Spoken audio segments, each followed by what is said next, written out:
Federation, Bangladesh ছাত্র federation Narayanganj জেলার নবম জেলা সম্মেলনের আজকে তাদের দাবি হচ্ছে নারায়ণগঞ্জের সকল কলেজ এবং বিশ্ববিদ্যালয়ের ছাত্র সংসদ নির্বাচন এবং নারায়ণগঞ্জ যে একটি মেডিকেল কলেজ স্থাপনের যে দাবি, সেই দাবি নিয়ে তারা নবম জেলা সম্মেলন করছে।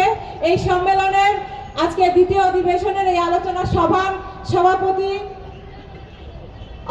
গণ-অভ্যুত্থানের নারায়ণগঞ্জের অন্যতম ছাত্র নেতৃত্ব ফারহানা মানিক মুনার নেতৃত্বে আজকের এই আলোচনা সভায় উপস্থিত হয়েছেন গণসংহতি আন্দোলনের কেন্দ্রীয় প্রধান সমন্বয়কারী এবং দীর্ঘ ফ্যাসিবাদ বিরোধী আন্দোলনের অন্যতম পুরোধা নেতৃত্ব জননেতা জুনায়েদ সাকি, বাংলাদেশের অন্যতম শ্রমিক নেতা রোকেয়া পদকপ্রাপ্ত বাংলাদেশ গার্মেন্টস শ্রমিক সংহতির কেন্দ্রীয় সভাপতি তাসলিমা আক্তার, উপস্থিত আছেন গণসংহতি আন্দোলন নারায়ণগঞ্জ জেলার অভ্যুত্থানের অন্যতম নেতা জননেতা তরিকুল সুজন, সকলকে এবং যারা সামনে উপবিষ্ট আছেন সকলকে গণসংহতি আন্দোলন নারায়ণগঞ্জ মহানগরের পক্ষ থেকে শুভেচ্ছা জানাচ্ছি।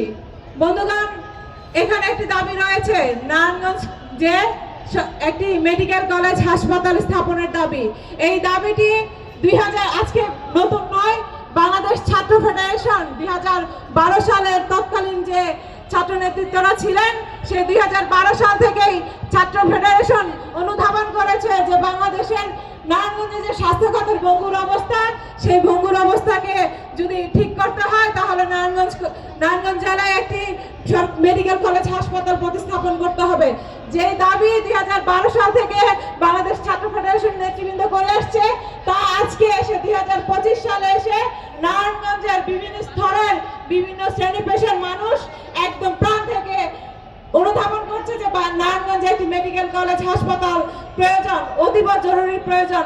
কারণ যদি আমরা ব্যাখ্যা করতে চাই তাহলে আমরা করোনার সময় দেখেছি সারা বাংলাদেশে যখন করোনার সময় স্বাস্থ্য খাত ভেঙে পড়ে তখন নারায়ণগঞ্জের ভয়াবহ চিত্র আমরা দেখেছি।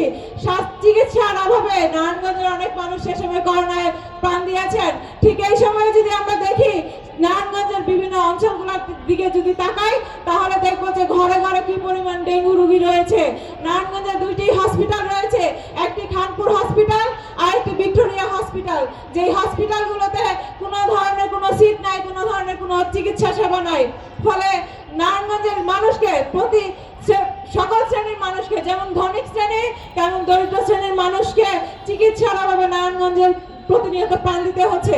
আপনারা ইতিমধ্যেই শুনেছেন নারায়ণগঞ্জের বাংলাদেশ ছাত্র ফেডারেশন নারায়ণগঞ্জ জেলার সভাপতির পিতাকে চিকিৎসার অভাবে কিভাবে জীবন দিতে হয়েছে। এটি শুধু একজন ফারহানা মানিক মুনার চিত্রই নয়, নারায়ণগঞ্জের প্রতিটি ঘরে ঘরে এমন চিত্র। নারায়ণগঞ্জের এই চিকিৎসা ব্যবস্থা নিয়ে কথা বলতে গেলে আসলে নারায়ণগঞ্জের যে যানজটের ভয়াবহ চিত্র সেটি উঠে আসে। আপনারা জানেন যে নারায়ণগঞ্জের নিতাইগঞ্জ থেকে চাষার আসতে 10 মিনিটের রাস্তা কখনো আধা ঘন্টা কখনো 1 ঘন্টা পার হতে হয়।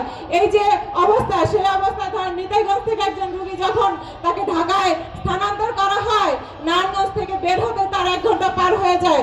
অনেক রোগী চাষার আসতে আসতে জীবন দেয়। ফলে অনতি বিলম্বে খুব দ্রুতই নারায়ণগঞ্জে একটি মেডিকেল কলেজ হাসপাতাল প্রতিষ্ঠা করতে হবে। সেই দাবি বাংলাদেশ ছাত্র ফেডারেশন সহ নারায়ণগঞ্জের প্রতিটি অংশের মানুষের প্রাণের দাবি নারায়ণগঞ্জে একটি মেডিকেল কলেজ স্থাপন করতে হবে। বন্ধুগণ, নারায়ণগঞ্জ হচ্ছে বাংলাদেশের দ্বিতীয় বৃহত্তম কর প্রদানকারী জেলা। জাতীয় রাজস্ব খাতে নারায়ণগঞ্জ থেকে বছরে 8.7% রাজস্ব কর যায়। কিন্তু আমরা যদি নারায়ণগঞ্জের দিকে তাকাই তাহলে নারায়ণগঞ্জ আসলে প্রকৃতপক্ষে ঢাকার একটি ডাম্পিং জোন হিসেবে প্রতিষ্ঠিত হচ্ছে। ঢাকাকে সচল রাখার জন্য নারায়ণগঞ্জকে নানানভাবে নিঃশেষ করা হচ্ছে। বন্ধুগণ, নারায়ণগঞ্জ থেকে এত পার্সেন্ট ট্যাক্স রাজস্ব খাতে যায়, কিন্তু নারায়ণগঞ্জের যারা যুবক রয়েছে তারা নারায়ণগঞ্জে চাকরি পায় না, তাদেরকে নানানভাবে প্রতিদিন ঢাকায় গিয়ে চাকরি করতে হয়। ফলে নারায়ণগঞ্জের যুবকরা নারায়ণগঞ্জে চাকরি পায় না, তাদেরকে চাকরির জন্য ঢাকায় যেতে হয়। নারায়ণগঞ্জ এমন একটি জেলা যে জেলায় বাংলাদেশের 63টি জেলার মানুষ নারায়ণগঞ্জে বসবাস করে। ফলে নারায়ণগঞ্জ এমন ছোট্ট একটি জেলায় হলেও নারায়ণগঞ্জে প্রায় 72 লাখ মানুষের বসবাস। কিন্তু আমরা নারায়ণগঞ্জ দেখবো, নারায়ণগঞ্জের দিকে যদি তাকাই তাহলে নারায়ণগঞ্জ দেখে বোঝা যায় যে নারায়ণগঞ্জ অনতি বিলম্বে একটি বসবাস অনুপযোগী শহরে পরিণত হয়েছে। ঘর থেকে বের হলে গাড়িতে উঠলে 1 ঘন্টা পার হয়ে যায় রাস্তায় হাঁটার মতন যথেষ্ট পরিমাণ স্পেস নেই। বিগত সময়ে যারা জনপ্রতিনিধি ছিল, যারা পতিত, যারা পলায়ন ফ্যাসিবাদ সরকারের জনপ্রতিনিধি ছিল, তারা আসলে কখনোই নারায়ণগঞ্জের প্রকৃত উন্নয়নের জন্য কাজ